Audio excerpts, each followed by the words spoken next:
بسم اللہ الرحمن الرحیم حسبي ربي جل الله ما في قلبي غير الله نور محمد صلى الله لا إله إلا الله حسبي ربي جل الله ما في قلبي 48 سے آج شروع کرنا ہے۔ اللہ تعالیٰ فرما رہا ہے کہ اعوذ باللہ من الشیطان الرجیم قیل یا نوح اہبط بسلام منا وبرکات علیک وعلی ممن معک سنمتعهم ثم یمسهم منا عذاب علیم۔ اور یہ کہا گیا کہ اے نوح اترو سلامتی کے ساتھ ہماری طرف سے سلامتی کے ساتھ وبرکات علیک، اور اپنے اوپر جو برکات ہیں اس کے ساتھ، وعلی ممن معک، اور ان لوگوں اور اس جماعت کے اوپر برکات کے جو آپ کے ساتھ ہیں، سنمتعهم، اور اسی طرح وہ امتیں یا وہ جماعتیں کہ جنہیں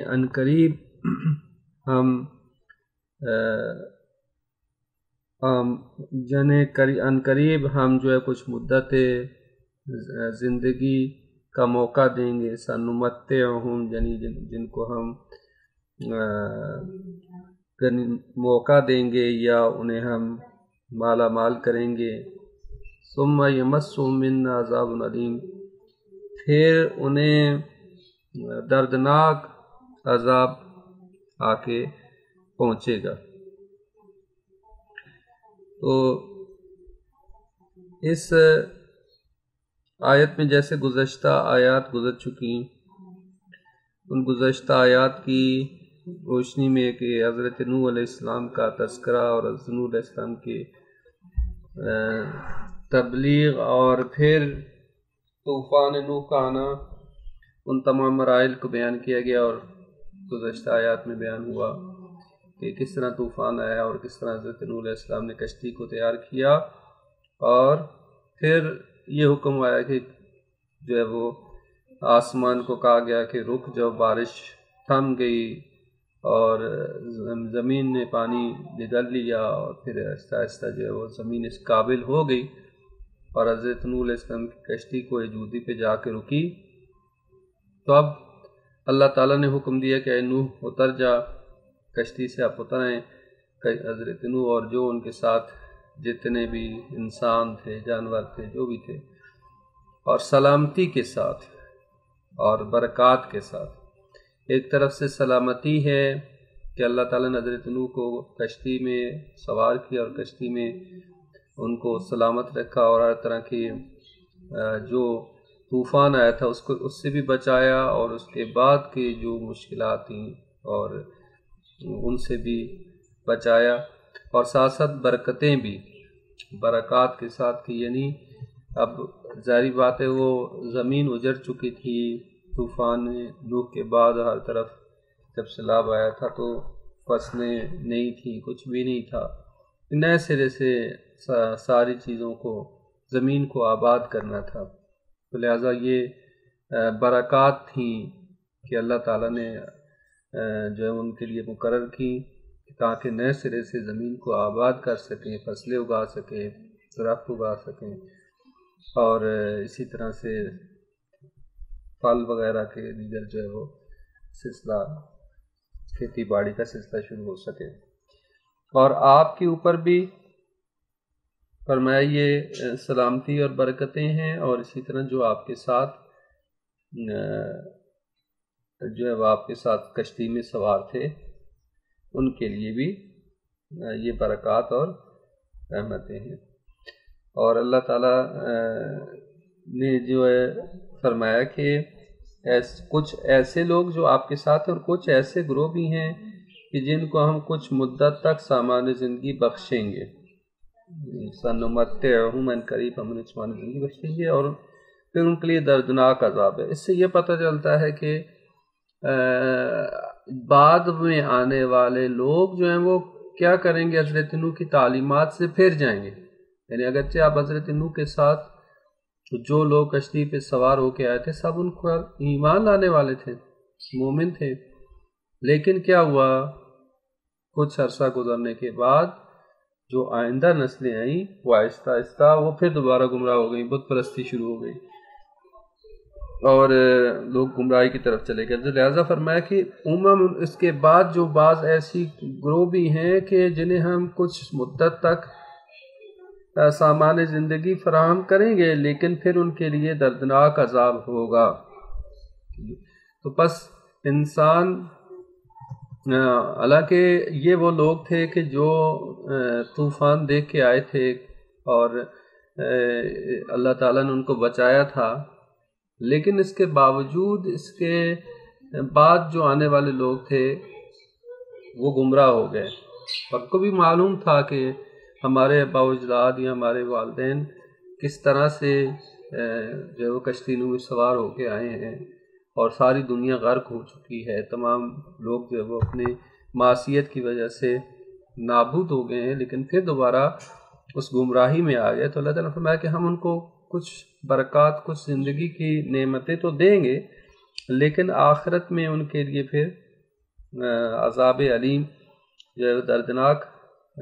عذاب ہوگا، ثم یمسہم منا عذاب علیم، دردناک عذاب ہوگا۔ یعنی یہ لوگ بعد والی نسلیں بھی اسی ڈگر پہ چلنے لگی کہ جس کی وجہ سے ان کے گزشتگان کو عذاب سے دوچار کیا گیا تھا۔ پھر ارشاد فرمایا کہ تلک من انباء الغیب نوحیہا الیک، یہ وہ غیب کی خبریں ہیں کہ جو ہم آپ کی طرف وحی کرتے ہیں یا ہم وحی کر رہے ہیں۔ ما کنت تعلمها انت ولا قومک من قبل ھذا، کہ آپ، نہ آپ اور نہ آپ سے پہلے کوئی، آپ کی جو قوم ہے، وما کنت تعلمها، نہ آپ اس سے ان خبروں کو جانتے تھے، ولا قومک، اور نہ آپ کی قوم، من قبل ھذا، اس سے پہلے یہ غیب کی خبریں نہیں جانتے تھے۔ فاصبر، پس صبر کرو، ان العاقبۃ للمتقین، بے شک عاقبت پرہیزگاروں کے لیے۔ یہاں پہ حضرت نوح علیہ السلام کے واقعے کو بیان کرنے کے بعد اللہ تعالیٰ نے یہ ارشاد فرمایا کہ یہ غیب کی خبریں، اور یہ اس بات کے اوپر دلیل ہے کہ یہ کلام، یہ قرآن اللہ کی طرف سے ہے جو غیب کی خبریں جانتا ہے، وگرنہ اس سے پہلے کوئی بھی حضرت نوح علیہ السلام کے واقعے کے بارے میں اس طرح سے تفصیل سے خبر نہیں رکھتا تھا۔ ہاں، لوگوں کو یہ کچھ نہ کچھ معلوم تھا، آباء و اجداد سے یہ سلسلہ چلا تھا کہ حضرت نوح علیہ السلام بھی گزرے ہیں یا ان کے لیے ساتھ بھی کوئی اس طرح سے طوفان آیا، لیکن اس تفصیل کے ساتھ کہ کیا ماجرا پیش آیا تھا، کس طریقے سے حضرت نوح نے کشتی بنائی، کس طریقے سے، یہ ساری جو تفصیل بیان کی گئی حضرت نوح علیہ السلام کے بارے میں، یہ وہ غیب کی خبریں ہیں کہ جن کو پیغمبر نہ آپ جانتے تھے، نہ آپ سے آپ کی قوم اس سے پہلے جانتے تھے۔ یعنی یہ اس بات کے اوپر دلیل ہے کہ یہ قرآن اللہ کی طرف سے ہے، اس خدا کی طرف سے جو عالم الغیب ہے، اور اس نے آپ کو خبر دی ہے، نہ یہ کہ آپ نے، جیسے کہ بعض مشرکین مکہ یہ کہتے تھے کہ یہ وہ داستانیں کہ جو آپ ادھر ادھر سے سن کے بیان کر دیتے ہیں۔ حالانکہ یہ بیان فرمایا کہ اگر اس طرح ہوتا تو یعنی کوئی اس کے بارے میں پہلے کسی کو خبر ہوتی نہیں، نہ آپ کو نہ آپ کی قوم میں سے کسی کو اس کے بارے میں خبر تھی، اور نہیں جانتے تھے کہ نوح علیہ السلام کا واقعہ کیا ہے، نوح کا ماجرا کیا ہے۔ قرآن کریم نے جو بہت ساری داستانیں بیان کی ہیں وہ اس سے پہلے لوگوں کو اس کے بارے میں علم نہیں تھا، مثلا اصحاب کہف کا واقعہ ہو گیا، یا اسی طرح سے دیگر جو وقائع حضرت آدم کی خلقت اور خلقت آدم کے بعد کیا ہوا،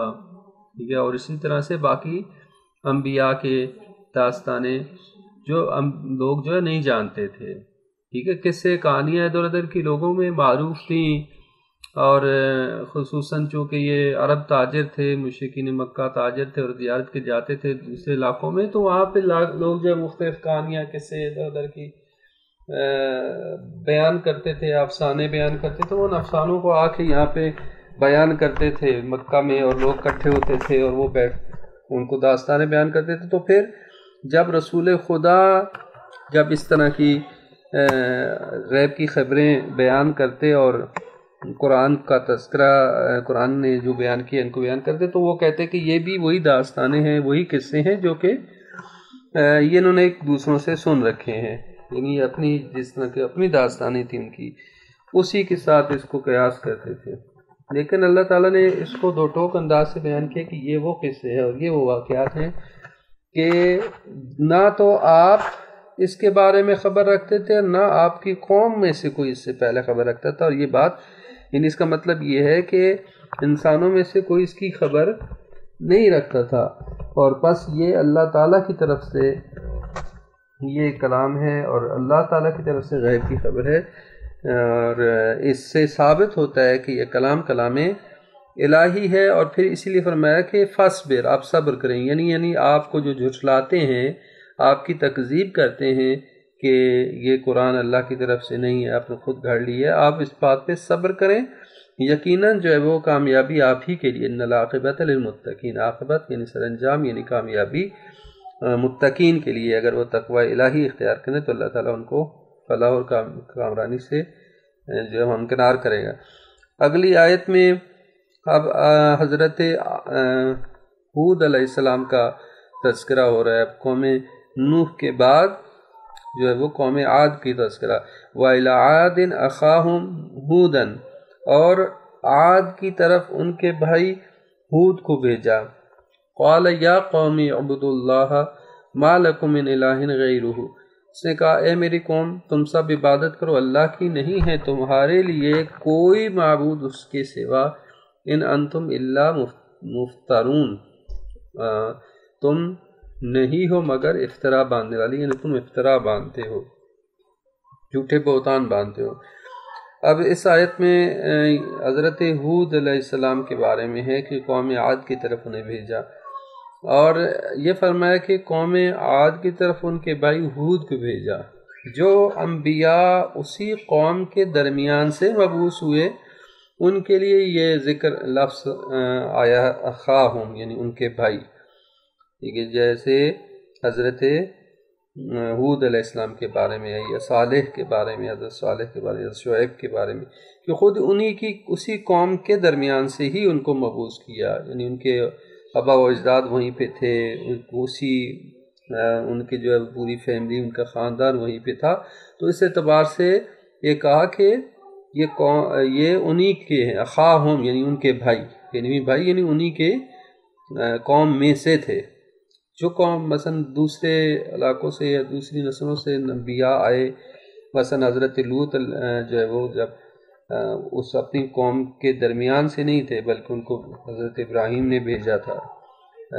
تبلیغ کے لیے، تو لہٰذا ان کو یہ نہیں کہا گیا کہ وہ ان کے بھائی ہیں، ٹھیک ہے۔ تو لہٰذا اس سے یہ پتہ چلتا ہے کہ حضرت ہود کا تعلق قوم عاد سے، یعنی قوم عاد کے درمیان ہی ان کے آبا و اجداد اور پورا سلسلہ ان کا وہیں پہ تھا، اور ان کو ان کی فرمایا کہ انہی کے برادری میں سے ایک فرد کو بھیجا جو کہ ہود تھے، ان کی تبلیغ کے لیے، اور انہوں نے کہا کہ میرے قوم تم سب عبادت کرو اللہ کی، اور کیوں اللہ کی غیر کی پرستش کرتے ہو، اللہ کے سوا تمہارا کوئی معبود نہیں ہے۔ بس یہ لوگ بھی بت پرست تھے، یہ لوگ بھی خدا کے علاوہ دوسروں کی پرستش کرتے تھے، اور فرمایا کہ یہ جو تم دوسرے معبود گھڑ لیے ہیں تم نے، یہ صرف افتراء ہے اور بہتان ہے، اور اللہ کے سوا کوئی معبود نہیں ہے، لہذا اسی کی پرستش کرو۔ اب ان تمام آیات سے یہ بھی پتہ چلتا ہے کہ جتنے بھی انبیاء ہیں آئے ہیں، ان کی تبلیغ کا مرکز اور محور توحید تھا، یعنی خدا کی طرف لوگوں کو بلانے کے لیے آئے ہیں، دعوت دینے کے لیے آئے ہیں اللہ کی طرف، کہ اللہ کی طرف پلٹ کے آ جاؤ۔ ان لوگ جو ہے وہ خدا سے دور ہو جاتے تھے، اور خدا کے سوا دوسروں کی عبادت کرنا شروع ہو جاتے تھے۔ اور دوسرا یہ کہ تبلیغ کا مرکز اور محور عبودیت تھا، بندگی تھی، اطاعت تھی، ٹھیک ہے۔ تو یعنی الوہیت پروردگار، یعنی خدا تعالیٰ الہ ہے، معبود ہے، اس کے اوپر فوکس تھا۔ اور اسی لیے رسول خدا نے فرمایا کہ قولوا لا الہ الا اللہ، اللہ کے سوا کوئی معبود نہیں، یعنی عبودیت اور بندگی اور الوہیت جو ہے نا یعنی خدا کے لیے ہے، اور خدا کے سوا کوئی معبود نہیں ہے۔ اس کے اوپر یہ مرکزی نقطہ تھا تمام انبیاء کی تبلیغ کا۔ اور پھر اگلی آیت میں ارشاد فرمایا یا قوم لا اسألکم علیہ اجرا، اے میری قوم میں تم سے کوئی سوال نہیں کرتا، کچھ نہیں مانگتا اس پر اجر، یعنی جو میں نے تبلیغ کر رہا ہوں تمہیں دعوت دے رہا ہوں، میں اس پر تم سے کوئی اجر تو نہیں مانگتا۔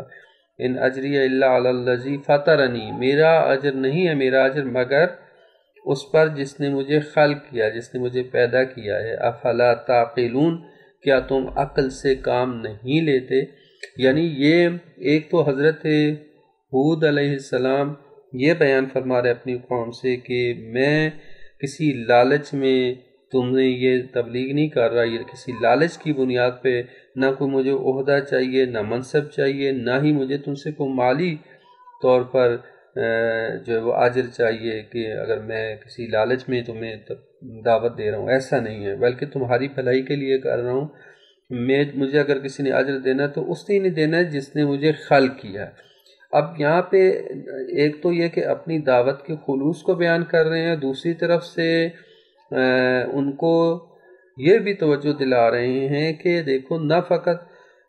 تمہارا خالق بلکہ میرا خالق بھی فقط ایک ہی ذات ہے، اللہ الذی فطرنی، جس نے، یعنی متوجہ کر رہے ہیں کہ وہ جس نے ہمیں خلق کیا ہے وہی لائق عبادت ہے۔ یہ بت یا جو جنہیں تم معبود بنائے ہوئے بیٹھے ہو، انہوں نے تو تمہیں خلق نہیں کیا۔ یعنی اسے اور جو مشرکین تھے، مشرکین جو ہے وہ حد عقل خالقیت الہ خدا کو قبول کرتے تھے۔ یعنی اگر قرآن نے بیان کیا کہ اگر ان سے پوچھو کہ کون ہے جس نے آسمان اور زمین کو خلق کیا تو کہیں گے کہ اللہ نے خلق کیا، لیکن عبودیت کی منزل پہ آتے تھے تو خدا کی عبودیت کے منکر تھے، یعنی بت بنا رکھے تھے یا غیر اللہ کی پرستش کرتے تھے، لیکن خالقیت الہی کو مانتے، یعنی معلوم تھا کہ ذریعہ وہ تو نہیں کہا اس قابل کی آسمانوں کو بنائیں، زمین کو بنائیں یا ہمیں بنا سکیں، تو لہٰذا اسی لیے اس نقطے کی طرف متوجہ کیا، اللہ علی الذی فطرنی، جس نے مجھے خلق کیا ہے، یعنی میرا جو خالق ہے وہی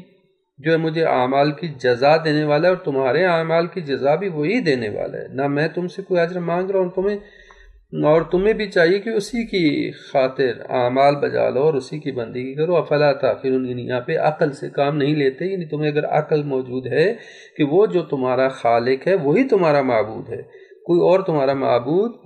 نہیں ہو سکتا، اس لیے اسی کی پرستش کرو۔ اور پھر فرمایا وَيَا قَوْمِ اسْتَغْفِرُوا رَبَّكُمْ ثُمَّ تُوبُوا إِلَيْهِ يُرْسِلِ السَّمَاءَ عَلَيْكُمْ مِدْرَارًا، فرمایا اور اے میری قوم تم سب مغفرت طلب کرو اپنے رب سے، ثُمَّ تُوبُوا إِلَيْهِ، پھر پلٹو اس کی طرف، يُرْسِلِ السَّمَاءَ عَلَيْكُمْ مِدْرَارًا، تو آسمان وہ بھیجے گا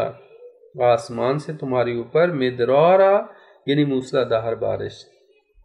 لگاتار موسلادھار بارش بھیجے گا، وَيَزِدْكُمْ قُوَّةً إِلَىٰ قُوَّتِكُمْ، اور تمہاری قوت میں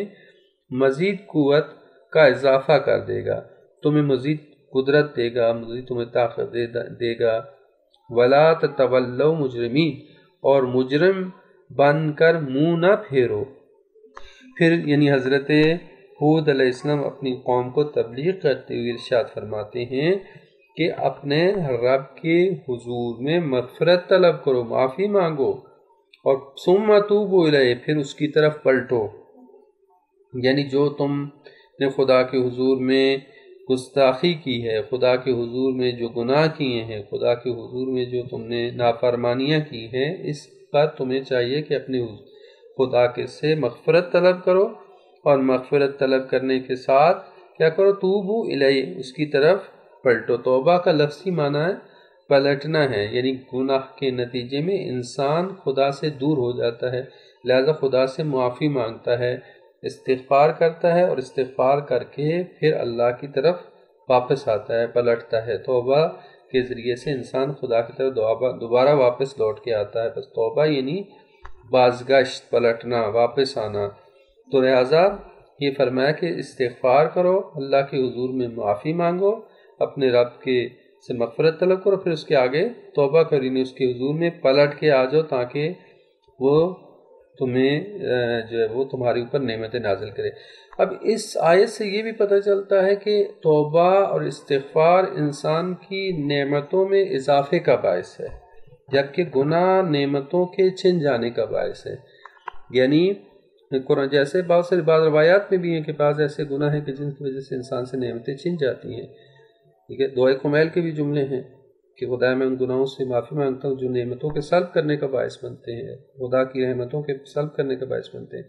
گناہ نعمتوں کے سلب ہونے اور گناہ نعمتوں کے چھن جانے کا باعث بنتے ہیں، جبکہ توبہ استغفار نعمتوں کے اور رحمت الہی کے نزول کا باعث بنتا ہے۔ اور اس آیت سے یہی پتہ چلا، فرمایا کہ تم استغفار کرو، توبہ کرو تو کیا کرے گا خدا تمہارے اوپر موسلادھار بارش بھیجے گا۔ بارش کنایہ ہے اللہ کی رحمت کا، بارش کنایہ خدا کی نعمتوں اور خدا کی رحمتوں کی فراوانی کا۔ ظاہری بات ہے جب بارش ہوتی ہے تو بارش سے ہی فصلیں لگتی ہیں، پھل لگتے ہیں، اور ہر طرح کی ہریالی ہوتی ہے، اور جس کی بنیاد پہ جو ہے وہ نعمتوں میں اضافہ ہوتا ہے، ٹھیک ہے۔ اناج کی کثرت ہوگی، پھلوں کی کثرت ہوگی، فراوانی ہوگی، تو یہ بارش باعث بنتی ہے۔ تو لہذا مسلسل بارش بھیجے گا، یعنی یہ تمہارے اوپر نعمتوں کی فراوانی ہو جائے گی، اور تمہاری جب نعمت میں اضافہ ہوتا ہے، قدرت آتی ہے، قوت میں اضافہ ہوتا ہے، طاقت میں اضافہ ہوتا ہے۔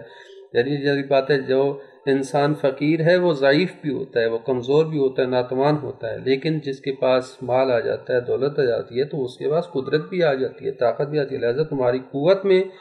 تمہاری مزید قوت میں اضافہ کرے گا۔ یہ نعمتیں آئیں گی، ان نعمتوں کے نتیجے میں تمہاری قوت میں اضافہ ہوگا۔ لہٰذا اگر یہ چاہتے ہو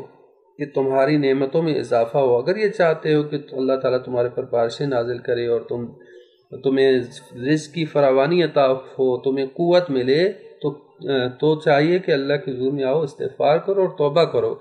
اور مجرم بن کر اس منہ نہ پھیرو۔ یعنی اگر تم نے میری بات کو نہ مانا، میری دعوت پر لبیک نہ کہا، خدا کی عبودیت اور بندگی کو اختیار نہ کیا، اس کے حضور میں آ کے توبہ نہ کی اور استغفار نہ کیا، تو پھر کیا ہو جائے گا؟ تم مجرم ہو جاؤ گے، مجرم ہوگے اور خدا کے حضور سے منہ پھیر لو گے، تو یہ نعمتیں بھی تم سے سلب ہو جائیں گی، اور آہستہ آہستہ تم جو ہے وہ خدا تعالیٰ کے عذاب میں مبتلا ہو جاؤ گے۔ جیسے قرآن کریم میں دوسری جگہ پہ بھی یہ ارشاد فرمایا، جیسے سورہ نوح میں فرمایا وہ یرسل السماء علیکم مدرارا، یعنی اگر تم خدا کے حضور میں آؤ، توبہ کرو، استغفار کرو، تو خدا تمہارے اوپر تم سے آسمان سے بارش، مسلسل موسلادھار بارش نازل کرے گا۔ وَيُمْدِدْكُمْ بِأَمْوَالٍ وَبَنِينَ، اور تمہیں اپنے اموال کے ذریعے سے اور اولاد کے ذریعے سے تمہاری مدد کرے گا۔ بس توبہ استغفار جو ہے گناہوں کے مٹنے کے ساتھ ساتھ انسان کی لیے نعمتوں میں اضافے کا باعث بھی ہے، اور اسی لیے اگر کسی کے مال میں کمی ہے یا فقر میں مبتلا ہے تو کہا گیا کہ استغفار کرو، توبہ کرو۔ کیوں؟ اس لیے کہ توبہ اور استغفار سے اللہ تعالیٰ جو انسان کی نعمتوں میں اضافہ کرتا ہے اور اس کے رزق میں برکت پیدا ہو جاتی ہے، اور گناہ جو ہے جس کی وجہ سے انسان کی رزق میں برکت اٹھ جاتی ہے، اور انسان جو ہے آہستہ آہستہ ممکن ہے کہ اس سے نعمتیں چھن جائیں۔ پھر ارشاد فرمایا کہ قالوا یا ہود ما جئتنا ببینۃ وما نحن بتارکی آلہتنا عن قولک وما نحن لک بمؤمنین۔ اب قوم حضرت ہود کی قوم جو تھی، یعنی قوم عاد، انہوں نے جواب میں کیا کہا؟ انہوں نے کہا کہ اے ہود ما جئتنا تم نہیں آئے ہمارے پاس مگر ببینۃ کوئی دلیل لے کر نہیں آئے، یعنی کوئی دلیل تم ہمارے پاس نہیں لائے، وما نحن بتارک آلہتنا، اور دوسری طرف سے ہم بھی اپنے معبودوں کو ترک کرنے والے نہیں ہیں، ہم ایسے نہیں کہ اپنے معبودوں کو ایسے ہی چھوڑ دیں، ان قول کا تیری بات سے، یعنی تیری بات سے متاثر ہو کر جو ہے وہ تیرے کہنے پر ہم اپنے معبودوں کو ایسے ہی چھوڑ دیں، اور پھر وما نحن لک بمؤمنین، اور ہم تیری اوپر ایمان لانے والے بھی نہیں ہیں، ہم تو اس پر ایمان بھی نہیں لا سکتے۔ اور اگلی آیت بھی چونکہ اسی سے مربوط ہے، فرمایا ان نقول الا اعتراک بعض آلہتنا بسوء، فرمایا کہ قوم ہود نے کہا کہ اگر ہم تو یہ سمجھتے ہیں کہ تیرے اوپر ہمارے معبودوں میں سے کسی کی مار پڑ گئی، یعنی ہمارے معبودوں نے تمہیں آسیب پہنچایا ہے۔ ان نقول، ہم یہ کہتے ہیں، ہمارا خیال یہ ہے کہ نہیں ہے مگر اعتراک بعض آلہتنا بسوء، ہمارے معبودوں میں سے بعض نے تمہیں جو ہے وہ گزن پہنچایا ہے، یعنی ہمارے معبودوں کی تمہیں بددعا لگ گئی ہے کہ تم ایسی باتیں کر رہے ہو۔ قال انی اشہد اللہ واشہد انی بریء مما تشرکون، اس نے کہا کہ حضرت ہود علیہ السلام نے کہا انی اشہد اللہ، میں گواہی دیتا ہوں، انی اشہد اللہ، میں گواہی دیتا ہوں، میں یعنی گواہ بناتا ہوں اللہ کو، واشہد، اور تم بھی گواہ رہو، انی بریء، یہ کہ میں بیزار ہوں، مما تشرکون، اس سے جو تم شرک کرتے ہو اور جنہیں تم شریک ٹھہراتے ہو خدا کے ساتھ۔ اور اس کے بعد والی آیت میں فرمایا من دونہ فیکیدونی جمیعا ثم لا تنظرون، یعنی اس اللہ کے سوا تم سب مل کر میرے خلاف سازش کرو اور تم پھر مجھے مہلت نہ دو۔ یہاں ان تینوں آیات میں حضرت ہود علیہ السلام جو اور ان کی قوم کے درمیان مکالمہ ہے اور تذکرہ ہے کہ حضرت ہود علیہ السلام نے اپنی قوم سے جو ہے وہ فرمایا کہ اللہ کی عبادت کرو، بندگی کرو، توبہ کرو، استغفار کرو، خدا تمہاری نعمتوں میں اضافہ کرے گا۔ تو انہوں نے کہا کہ اے ہود، آپ ہمارے پاس کوئی دلیل بینہ لے کے نہیں آئے، یعنی کوئی معجزہ نہیں لے کے آئے،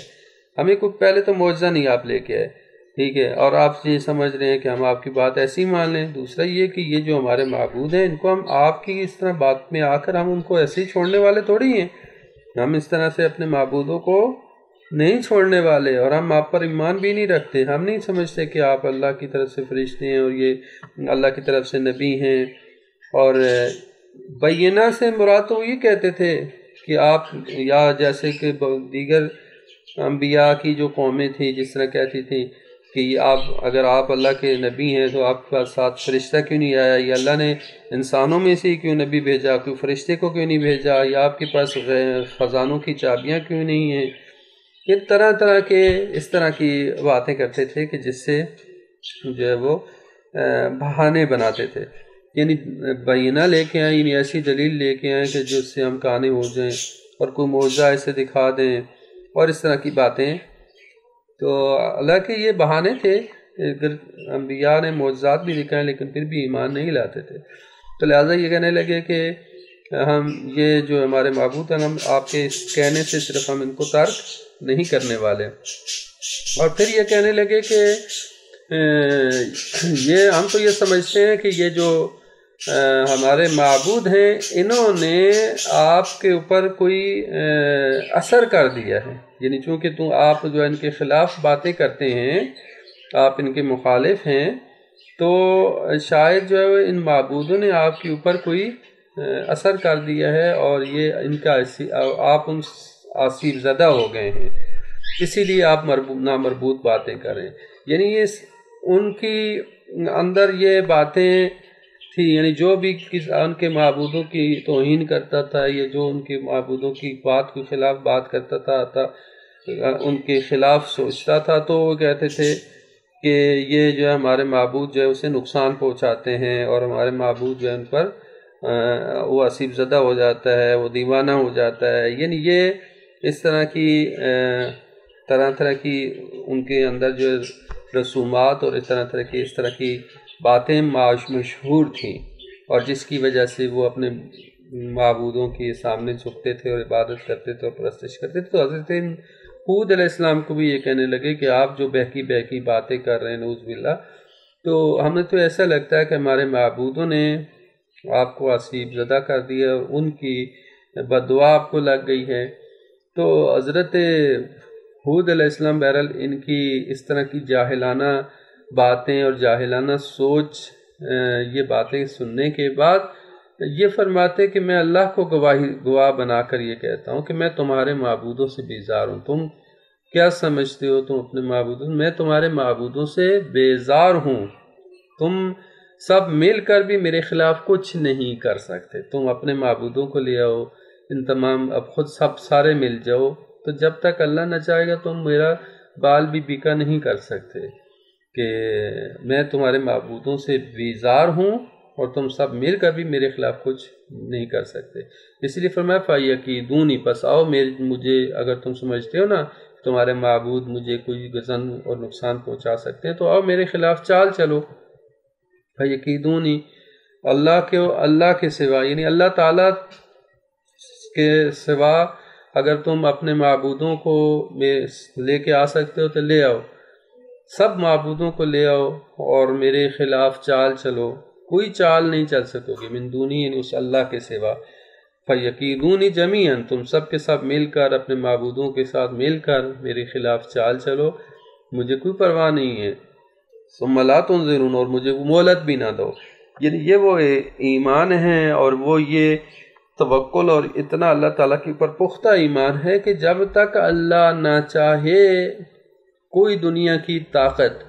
جو ہے وہ میرا کچھ نہیں بگاڑ سکتی. یہ انبیاء کا وہ اعلیٰ ترین توکل تھا اور اعلیٰ ترین ایمان تھا. اس قدر اللہ کے اوپر پختہ ایمان تھا کہ یہ چیلنج کر رہے ہیں کہ لے آؤ دنیا بھر کی طاقتوں کو لے آؤ، تم کچھ نہیں کر سکتے. تم اپنے معبودوں کو لے آؤ اور میرے خلاف آؤ چال چل لو. دیکھیں اللہ تعالیٰ کے جو نمائندے ہوتے ہیں، اللہ کے معبود جو اولیاء الہی ہوتے ہیں اللہ تعالیٰ کے اوپر، ان کا اتنا پختہ ایمان ہوتا ہے کہ وہ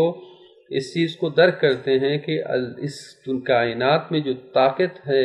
علی الاطلاق جو طاقت ہے، سپر پاور جو ہے وہ فقط خدا ہے، کوئی اور نہیں ہے. تو لہٰذا وہ کسی سے نہیں ڈرتے، کسی سے نہیں ڈرتے. کھلا چیلنج ہے کہ تم مجھے مہلت نہ دو، جو مرضی میرے خلاف تم کر سکتے کرو. ٹھیک ہے، اولیاء الہی تمام انبیاء، حضرت ابراہیم علیہ السلام نے یہی کہا، لہٰذا نمرود سے ٹکر لی اور آگ میں بھی پھینک دیا گیا. کوئی حرج نہیں ہے خدا کرے، لیکن خدا جس نے چاہنا تھا بچانا تھا اس نے آگ سے، نمرود کی آگ سے بھی ان کو بچا لیا. تو یعنی وہ اللہ کی ذات پر، اللہ کی طاقت پر اتنا پختہ ایمان رکھتے ہیں. یہ تو انبیاء ہیں، حتیٰ اولیاء، حتیٰ وہ علماء جو کہ واقعاً علماء ربانی تھے، مثلا امام خمینی جیسی شخصیت کہ پورے شاہ کی طاقت اور اتنی بڑی طاقت اس کی، اور اس کا ٹکر لے لیتے ہیں اور کوئی پرواہ نہیں. ٹھیک ہے، کوئی پرواہ نہیں، جو کہ اللہ کی ذات پر ان کا اتنا پختہ ایمان ہے کہ جب جو ہے وہ ان کو گرفتار کر کے لے کے جا رہے تھے، ان سے تو بیان کیا جاتا ہے کہ راستے میں وہ جو بادشاہ کے سپاہی تھے وہ ڈر رہے تھے کہ پتہ نہیں ابھی کیا ہونا ہے، ان کو کس طریقے سے انہوں نے قتل کر دینا ہے، مار دینا ہے. ٹھیک ہے، لیکن دیکھتے ہیں کہ ان کے چہرے پہ مکمل اطمینان تھا، ذکر الہی کر رہے تھے، مکمل اطمینان تھا. انہیں کوئی بے چینی نہیں تھی کہ میرے ساتھ کیا ہونا ہے کیا نہیں ہونا، مجھے مار دیں گے، قتل کر دیں گے، ملک بدر کر دیں گے. کوئی پرواہ نہیں ہے. کیوں؟ اس لیے کہ اللہ کی ذات کے لیے، اللہ کے لیے کر رہے ہیں. ٹھیک ہے، تو اتنا پختہ ایمان جب ہوتا ہے تو وہی کچھ کر سکتا ہے. آج دیکھیں حماس ہے یا دیگر جو ہے وہ حزب اللہ ہے یا دیگر دنیا بھر کی طاقتیں بھی آ جائیں، چونکہ ان کا اللہ کے اوپر اتنا پختہ ایمان ہے. آپ دیکھ رہے ہیں ویڈیوز مسلسل آ رہی ہیں کہ کتنا پختہ ایمان ہے فلسطینیوں کا، ہمارا ایمان کہاں پہ اور ان کا ایمان کہاں پہ. مر رہے ہیں لیکن پھر بھی خدا تعالیٰ کو یاد کر رہے ہیں، ایک دوسرے کو وصیتیں کر رہے ہیں، نام لکھ رہے ہیں. یہ پختہ ایمان ہے. مائیں اپنے بچوں کو خود جہاد کے لیے بھیج رہی ہیں، اس سے بڑا پختہ ایمان کس کا ہوگا؟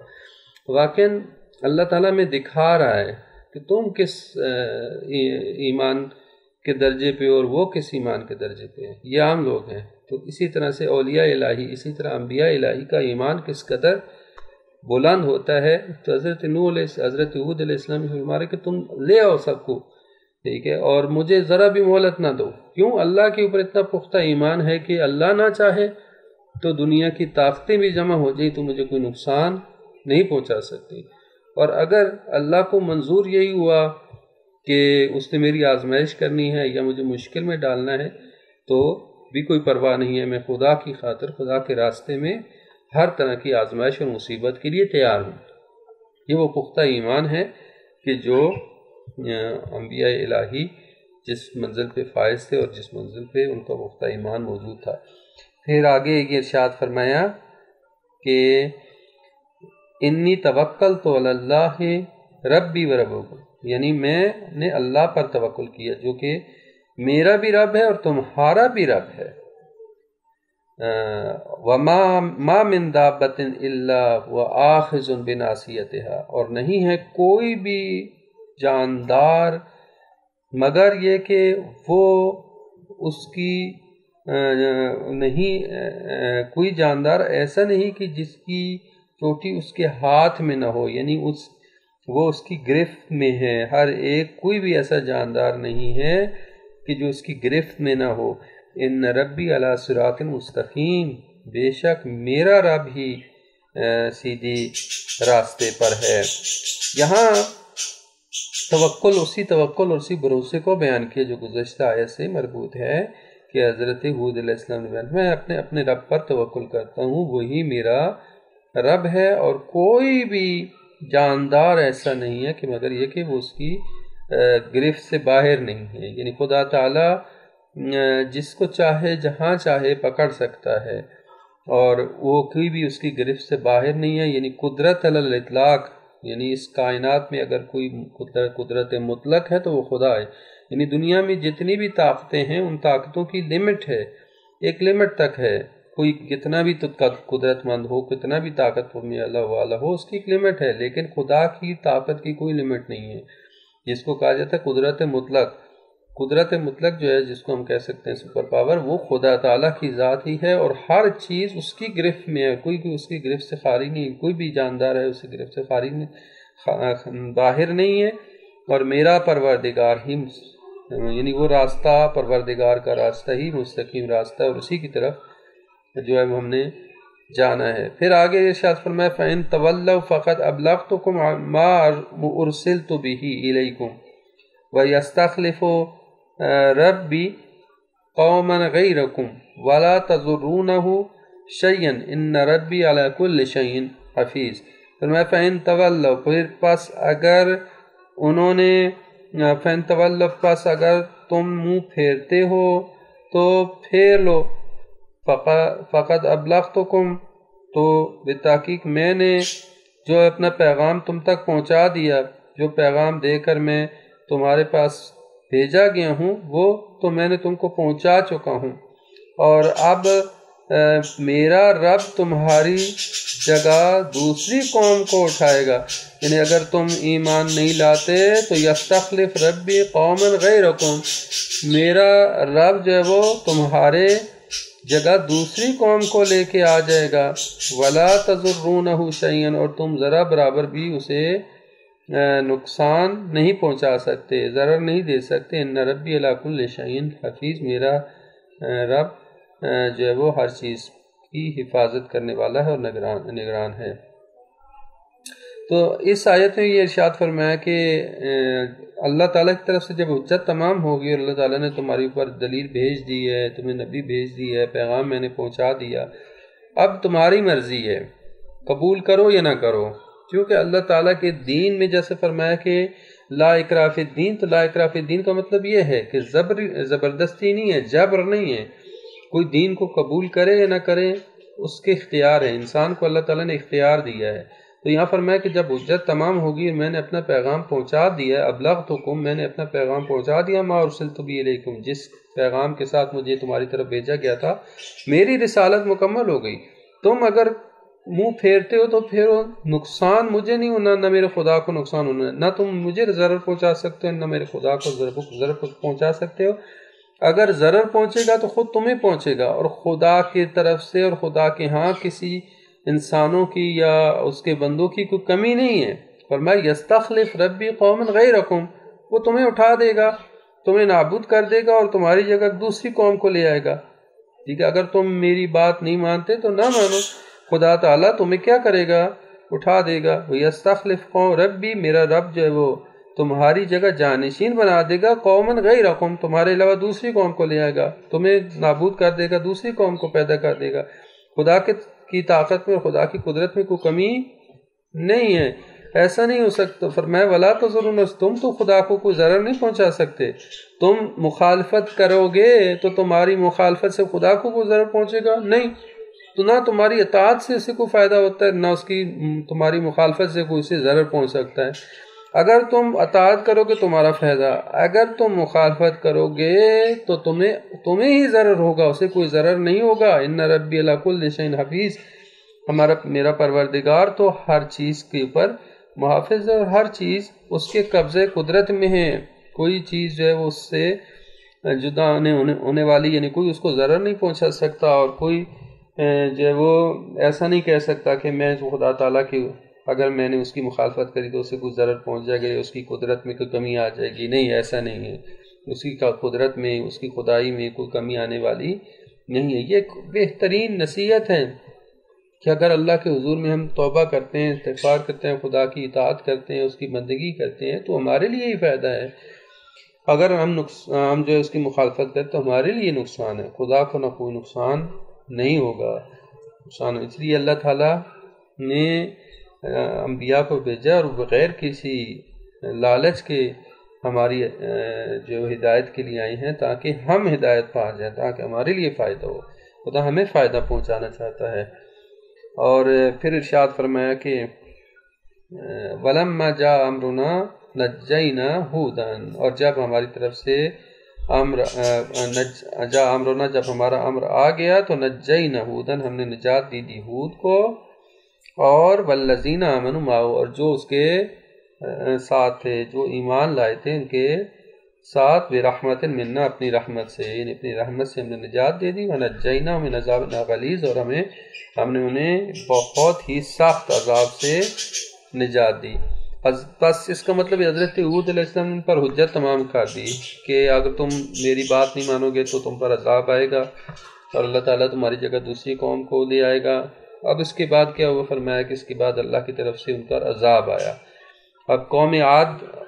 عاد جو ہے نابود ہو گئی، بہت ہی عظیم، جیسا قرآن نے دوسری جگہوں پہ قوم عاد کا تذکرہ کیا ہے۔ دو قومیں، قوم عاد اور قوم سمود،